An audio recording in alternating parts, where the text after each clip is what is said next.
Onward. The film is preceded by a Simpsons short. Playdate with Destiny. Marge brings Maggie to the park, where she develops a mutual crush on a boy named Hudson. They spend the afternoon together until Hudson is taken home. The next day, Maggie is eager to return to the park, but Homer takes Maggie this time to a park for older kids, since there's a taco truck there that Homer wants to go to. Maggie tries looking for Hudson again and sees him across the other park, but Homer takes Maggie home, and she responds by slamming his burrito in his face. The day after, Homer takes Maggie again and almost goes to the other park, but Maggie grabs the wheel and makes Homer turn around to go to the first park. There, Maggie finds Hudson on a train and tries to catch it, but it rides away from her sight. She sits in disappointment until she realizes the train goes in a circle, and Hudson pulls her on board when he returns. Onward. Long ago, the world was full of magic. Creatures like unicorns, mermaids, and dragons lived freely, and those who possessed the skills to use magic were greatly revered. However, magic was not easy to master, and as such, innovations in technology took over, making life easier for others, but also diminishing the need for magic.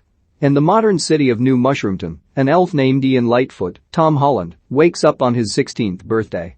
He lives with his older fantasy-obsessed brother Barley, Chris Pratt, and their mother Laurel, Julia Louis-Dreyfus, as well as their pet dragon Blazy. The family is visited by Laurel's centaur boyfriend, Officer Colt Bronco, Mel Rodriguez. He comes by to reprimand Barley for an incident in which he chained himself to a fountain downtown because he claims it is preserving a piece of the town's history. The boys are uncomfortable with Colt dating their mom and aren't ready to accept him as a father figure. Before going to school, Ian stops to get breakfast and meets another elf named Gaxton. Wilmer Valderrama introduced himself to Ian as he notices the sweater he is wearing belonged to his father, Wilden, Kyle Bornheimer, whom Ian never got to meet. They went to college together and were good friends, and Gaxton was sad to hear about Wilden's passing. Ian then goes to school hoping to fit in and invite some friends to his birthday party, but he has trouble getting out of his shell. He gets embarrassed when Barley shows up in his rusty old van that he named Guinevere. At home, Laurel decides it is time for the boys to receive a gift that Wilden had wanted to save until they were both over 16. It's a wizard staff that belonged to Wilden, but not even Laurel knew that he was a wizard or knew how to perform magic. Along with the staff is a note from Wilden addressed to his boys, hoping that, while magic has faded from their world, that there may be a little magic in them. He has also left them with a visitation spell, which would bring Wilden back to life for one full day. He also left them with a phoenix gem, which is what can be used for the spell to work. Barley recites the incantation repeatedly but never gets the staff to work, leaving everyone disappointed. Later, Ian quietly reads the incantation to himself, unknowingly activating the staff. With the gem, Ian completes the incantation and appears to start bringing Wilden back. Barley comes in and is amazed, but Ian can't control the staff, and the gem is destroyed before the spell is complete. As a result, only Wilden's legs have formed. However, Barley lets him know where he is by tapping on his foot like drums, which is what he did as a child. Wilden is then able to sense both his sons in the room, and they are at least happy for this. Barley notes that they only have until the next day's sunset to bring Wilden back, or their opportunity is gone forever. Using his knowledge of mythology, he deduces that they must find the legendary Manticore in order to find another phoenix gem to complete the spell.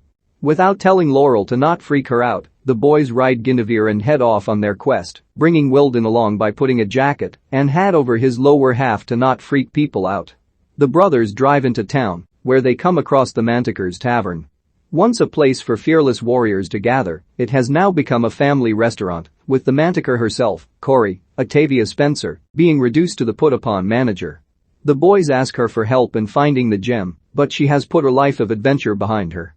She does point out the map that would find the gem, but refuses to give it to the boys. Ian steps up and convinces Corey to remember her life as a warrior so she can help them. It works too well, as Corey loses it and starts to set the place on fire, destroying the map in the process.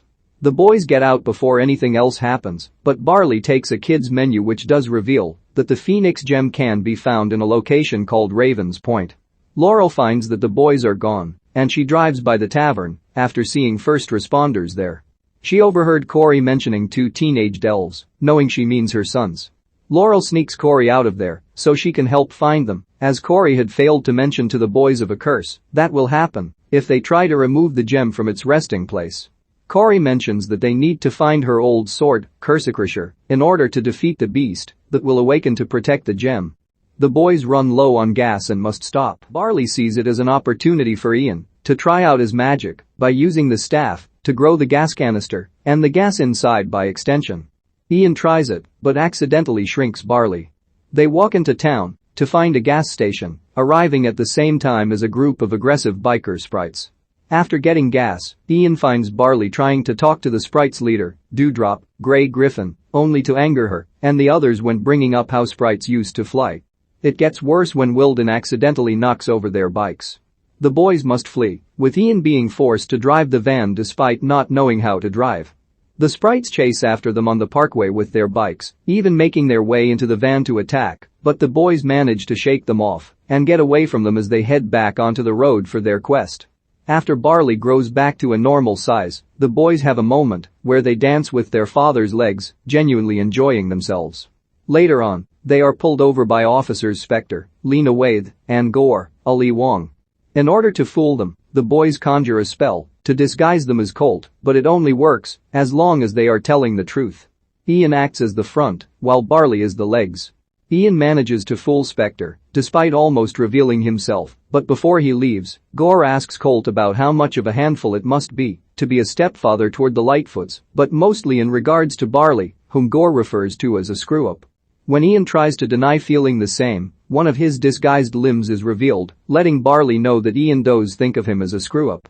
They flee before the disguise wears off completely, but the officers contact the real Colt to find out what's going on. Laurel and Corey come across a pawn shop where Corey left her sword. The owner, Grecklin, Tracey Ullman, almost sells the sword back for a decent price until Corey accidentally lets it slip how valuable it really is. When Grecklin raises the price, Corey uses her scorpion tail to incapacitate Grecklin and get the sword. Continuing on their trip, Barley is annoyed with Ian over thinking he's a screw-up, despite Ian trying to convince him that's not the case. As they get closer to their destination, Ian opts to follow the main road, but Barley is convinced that on a quest like this, the right path to what they seek is not always clearly spelled out, so he opts to take the path of peril to get to Raven's Point fasted. Meanwhile, Colt follows their trail after the van's bumper and license plate falls off. The boys reach Raven's Point and believe the gem lies within the mountains up ahead. First they have to cross a canyon to lower a bridge for them to get across. Barley tells Ian of a spell that will create an invisible bridge for him to get across, but Ian is scared and asks for a rope to hold him in case he falls. Ian makes it halfway across the invisible bridge before the rope slips off him. Barley lets him keep thinking that he has the rope until he reaches the other side and nearly falls. Ian panics until Barley assures him that he didn't need the rope. After crossing the bridge, Barley figures that Raven's Point is meant literally and that the gem lies wherever the raven statue is pointing. Before they can proceed, Colt shows up to try and escort the brothers back home. However, Ian speeds off with the van to evade Colt. His backup arrives and chases after them. The boys reach a block in the path, and Ian tries to use a spell to block the cops from showing up, but it's not strong enough. Barley decides to sacrifice Guinevere by having the van fly into the rock formation and cause it to collapse, so the cops are blocked off. The brothers and Wilden proceed to head underground. The three come across a waterfall and a small stone that seems to indicate that the gem lies in the water.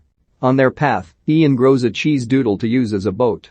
As they sail down the river, Barley tells Ian that he never got to say goodbye to Wilden because he was too afraid to see him as sick as he was. They come across a number of booby traps but ultimately make it back to the surface. Only to discover they have come back to New Mushroomton. Ian is upset at Barley for supposedly taking them down the wrong path, saying he is a screw-up and that he ruined his chance to meet their dad. Ian walks off and leaves Barley alone. Ian sits by himself and looks at the list of things he wanted to do when he met his father, and with the sun setting soon, he feels his chances are now gone. However, Ian realizes that everything he wanted to do with his father is stuff he has done with Barley. While he never had his father, he always had his big brother to look out for him and teach him what he needs to know. Meanwhile, Barley sees the fountain he was trying to protect and sees a spot to fit the stone they previously found, meaning the Phoenix gem was hidden in the fountain the whole time. Barley places the stone inside and finds the gem, but he ends up awakening the cursed beast, who takes form by coming apart from the school's foundation and assuming the form of a dragon. Ian runs toward them with the staff, while Laurel and Corey arrive in time to wield the sword. Ian utilizes his newly learned spells to fight the dragon, while Laurel tries to buy them time to finish the spell. Using the gem and staff, they try to finish bringing Wilden back, but the dragon gets up and starts advancing. Ian decides that Barley should be there to see Wilden, so that he can properly say goodbye, even if it means missing his chance to meet his father. Ian uses a lightning spell to blast a hole at the dragon to expose its core, and Laurel throws him the sword so he can use a levitation spell and hurl it toward the core, defeating the beast. From afar, Ian watches, barely sharing what little time he has with Wilden before the sun sets. Barley hugs his father, and he is gone once more. Barley goes to Ian, who says that Wilden told him two things. He always thought his wizard name would be Wilden the Whimsical, which they both agree is lame, and that he is proud of who Ian grew up to be, noting that it wouldn't have been without Barley's help. Finally, Barley gives Ian a hug from Wilden. Sometime later, Ian has grown more confident and has made friends. Corey reopens her tavern, which still welcomes families but is more based around an adventurous setting, and also employs the sprites as staff now that they fly again. The boys accept Colt as a new father figure. Barley gets a new van, which he dubs Guinevere too. Ian joins him, and with a levitation spell, they ride off on another quest. On his 16th birthday, an elf named Ian Lightfoot and his older brother Barley receive a wizard staff as a gift from their late father Wilden.